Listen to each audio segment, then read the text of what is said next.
सभी का हार्दिक अभिनंदन है हमारे चैनल पे। और आज की क्लासेस में हम किंगडम फंगी के बारे में पढ़ने वाले हैं। और पिछली क्लासेस में हम लोग किंगडम प्रोटिस्टा कंप्लीट कर लिए थे। चलिए आगे बढ़ते हैं। किंगडम फंगी के अंदर बेसिकली आपको क्या पढ़ना है कि इसमें लिखा गया unique kingdom of heterotrophic organism. इसके अंदर जो ऑर्गेनिजम्स आते हैं उसमें मोड ऑफ न्यूट्रिशन हेटेरोट्रॉफिक देखने को मिलता है। They are cosmopolitan. कॉस्मोपोलिटन का मतलब होता है फाउंड इन एवरीवेयर, मतलब ये ऑलमोस्ट सभी जगह पाए जाएंगे। सॉइल हो गया और भी कई जगह हो जाएंगे, माउंटेन्स हो जाएंगे। They grow in warm and humid places. ये ऐसे जगह पे ग्रो करते हैं जहाँ पे वार्म गर्म जगह है, ह्यूमिड प्लेसेस नमयुक्त जगह वाले पे ग्रो करते हैं। जैसे ब्रेड मोल्ड हो गया, ऑरेंज रॉट्स हो गया, मशरूम हो गया, टोडस्टल्स हो गया एंड ईटीसी लिखा गया। जैसे ब्रेड मोल्ड, ब्रेड के ऊपर जो फंगस लग जाता है वो बेसिकली आपको ऐसा दिखेगा। फिर ऑरेंज रॉट्स, ऑरेंज के ऊपर फंगस लगेगा, ऐसा दिखेगा। फिर मशरूम हो गया, और टोडस्टल टॉक्सिक मशरूम होता है, खाने युक्त मशरूम नहीं होता है ये।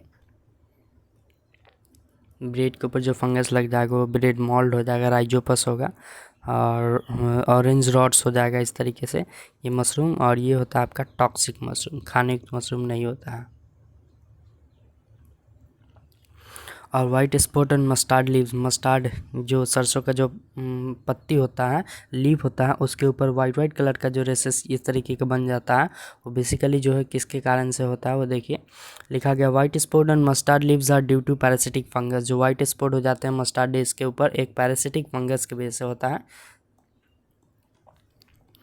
अब आगे लिखा गया some fungi are the source of antibiotics. कुछ ऐसे भी फंगी होते हैं जहाँ से एंटीबायोटिक्स प्राप्त किया जाता है, जैसे पेनिसिलियम हो गया। सम यूनिसेलुलर फंगीज है जैसे ईस्ट हो गया, are used to make bread and beer. इसका यूज़ करके ब्रेड एंड बियर बनाया जाता है। कुछ अदर फंगी है जो डिजीज़ कॉज करते हैं प्लांट एंड एनिमल्स के अंदर, जैसे वीट रस्ट जो है वो पुसीनिया की वजह से होता है। वीट रस्ट यानी गेहूँ के अंदर जो जंग लग जाता है वो पुसीनिया के अंदर वजह से आपको देखने को मिल सकता है। अब लिखा गया एक्सेप्ट इस fungi are filamentous and their bodies consist of long cylinder thread like structures called hyphae. यानी कि ईस्ट को छोड़कर बाकी जितने भी फंगीस होते हैं वो सभी के सभी फिलामेंटस टाइप के होते हैं। और इसके बॉडीज जो है वो लंबा होता है, सिलेंडर पतला होता है, धागे में स्ट्रक्चर से बना होता है, जिन्हें कहा जाता है हाइफी, जो कि यहाँ पर आप जनरली देख रहे होंगे डायग्राम्स के अंदर। अब जो हाइफी का नेटवर्क होता है उसे माइसेलियम कहा जाता है। वही लिखा गया the network of hyphae is called mycelium. और हाइफी दो तरीके के होते हैं यहाँ पर। हाइफी एक हो जाएगा कोनिसेटिक हाइफी और दूसरा होता है सेप्टेट हाइफी। कोनिसेटिक हाइफी में लिखा गया है कि they are continuous tube. Coenocytic hyphae actually एक जो है कंटिन्यूअस ट्यूब होते हैं, जैसे कि यहाँ पर डायग्राम के अंदर देख रहे होंगे।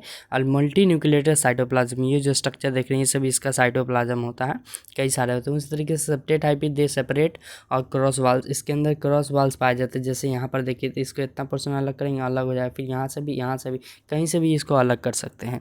तो जिसमें क्रॉस वाल पाया जाएगा वो उससे कहा जाएगा सेप्टेट हाइफी। जो कंटिन्यूअस ट्यूब होगा जिसमें मल्टी न्यूक्लिएटेड साइटोप्लाज्म है वो कहलाएगा आपका कोनिसेटिक हाइफी।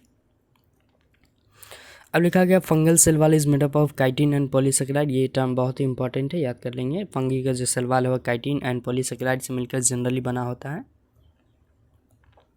अब most fungi saprophytes absorb soluble organic matter from dead सबस्टेट्स।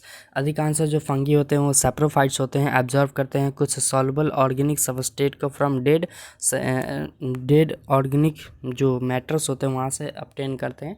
और सम आर पैरासाइट, कुछ फंगी ऐसे भी होते हैं जो पैरासाइट के रूप में एक्ट करते हैं। सम लीव्स एज अ सिम्बायोटेंट, कुछ फंगी ऐसे भी होते हैं जो सिम्बायोन्ट्स के रूप में लीव्स करते हैं या रहते हैं, जैसे लाइकेंस हो गया। तो लाइकेन आपको बनेगा जनरली कैसे, अगर फंगी और एल्गी एक साथ मिल जाए तो लाइकेन बन जाएगा, और फंगी और रूट्स ऑफ हायर प्लांट्स एक साथ मिल जाए तो माइकोराइजा बनेगा। जैसे यहाँ पर देखिए आप लाइकेन देखे होइएगा, इस तरीके का लाइकेन दिखेगा, फिर इस तरीके का माइकोराइजा दिखेगा यहाँ पर। अगर फंगी के अंदर रिप्रोडक्शन, तो फंगी के अंदर रिप्रोडक्शन मेनली वेजिटेटिव रिप्रोडक्शन देखने को मिलता है। आसेक्सुअल रिप्रोडक्शन के अंदर एसेक्सुअल स्पोर इन्वॉल्व होंगे, फिर सेक्सुअल रिप्रोडक्शन के अंदर सेक्सुअल स्पोर्स इन्वॉल्व होते हैं। वेजिटेटिव रिप्रोडक्शन मेनली 3 मेथड से होगा, फ्रैगमेंटेशन, फिजन और बर्डिंग। और एसेक्सुअल रिप्रोडक्शन भी 3 मेथड, कोनिडिया स्पोर, एंजियोस्पोर्स और जियोस्पोर्स। सेक्सुअल रिप्रोडक्शन में 3 मेथड, ओस्पोर्स, एस्कोस्पोर्स और बिस्डोस्पोर्स। एक एक करके देख लेते हैं। वेजिटेटिव रिप्रोडक्शन पहला लिखा गया फ्रैगमेंटेशन की वजह से, तो फ्रैगमेंटेशन में लिखा गया बाय फ्रैगमेंटेशन और फिजन और बडिंग की वजह से होगा। इसके अंदर क्या होगा वो देखिए, एसेक्सुअल जैसे यहाँ पर देख लेते हैं। यहाँ पर मेन जो फ्रेगमेंटेशन के अंदर क्या हो रहा है, यहाँ पर देखिए मेन जो पेरेंट बॉडी है ब्रेक हो जाएगा 2 पार्ट में। और फिजन के अंदर जैसे मदर सेल है तो इसके अंदर एक और सेल अटैच हो गया, आगे चल के डिवाइड हो जाएगा। फिर बडिंग के अंदर यहाँ पर देखिए लास्टली में एक पेरेंट बॉडी के ऊपर बॉड लाइक स्ट्रक्चर ग्रो कर जाता है। अब एसेक्सुअल रिप्रोडक्शन में देख लेते हैं। एसेक्सुअल रिप्रोडक्शन लिखा गया कि by spores such as conidia, sporangiospores और जियोस्पोर्स 3 मेथड्स है। सेक्सुअल रिप्रोडक्शन के अंदर बाय ओस्पोर, एस्कोस्पोर्स, बेस्डियोस्पोर्स के द्वारा होगा। They are producing distinct structure called fruiting bodies. ये अलग अलग स्ट्रक्चर्स में प्रोड्यूस होते हैं जिन्हें फ्रूटिंग बॉडीज कहा जाता है। अब 3 जो मेन स्टेप्स सेक्सुअल साइकिल के बहुत ज़्यादा इंपॉर्टेंट है एग्जाम पॉइंट ऑफ व्यू से। जैसे लिखा गया plasmogamy, fusion of protoplasm of 2 motile और नॉन मोटाइल गैमेट, यानी कि अगर फ्यूजन हो जाए 2 प्रोटोप्लाज्म का, 2 नॉन मोटाइल और नॉन मोटाइल 2 मोटाइल और नॉन मोटाइल गैमेट के साथ, तो उसे कहा जाता है प्लाज्मोगैमी। जैसे fusion of protoplasm of 2 motile और नॉन मोटाइल गैमेट से याद कर लेंगे। उसी तरीके से आगे लिखा गया karyogamy, fusion of 2 nuclei, 2 nuclei का फ्यूजन, न्यूक्लियस का फ्यूजन कैरियोगैमी कहलाता है। और मियोसिस के अंदर लिखा गया meiosis in zygote resulting in haploid spores. जैसे ही मियोसिस होगा जाइगोट के अंदर तो हैप्लॉइड स्पोर्स बन जाएंगे। जैसे कि यहाँ पर देखिए डायग्राम दिखाया गया, यहाँ पर इस तरीके से आपको देखने को मिल सकता है। अब in sexual reproduction 2 haploid hyphae come together and fuse. Sexual reproduction के दो हैप्लॉइड हाइफी एक दूसरे के साथ जुड़ते हैं और फ्यूज एक साथ जो है आते हैं और फ्यूज़ होते हैं। In some fungi fusion of 2 haploid cell immediately result in diploid cells. कुछ फंगी के अंदर ऐसे भी होते हैं जो 2 हैप्लॉइड सेल्स इमीडिएटली जुड़ते हैं और रिजल्ट्स मतलब परिणाम स्वरूप उसमें बनता है डिप्लॉइड सेल, 2 एन कंडीशन वाला सेल। एस्कोमाइसिस और बेस्डोमाइसिस के अंदर डाइकैरियोटिक स्टेज देखने को मिलता है। Dikaryophase N+N and 2 nuclei cell and such conditions कहा जाता है उसे dikaryon. And later parental nuclei fuse and cells are become diploid. आगे चल के सेल्स जो है डिप्लॉयड हो जाएंगे।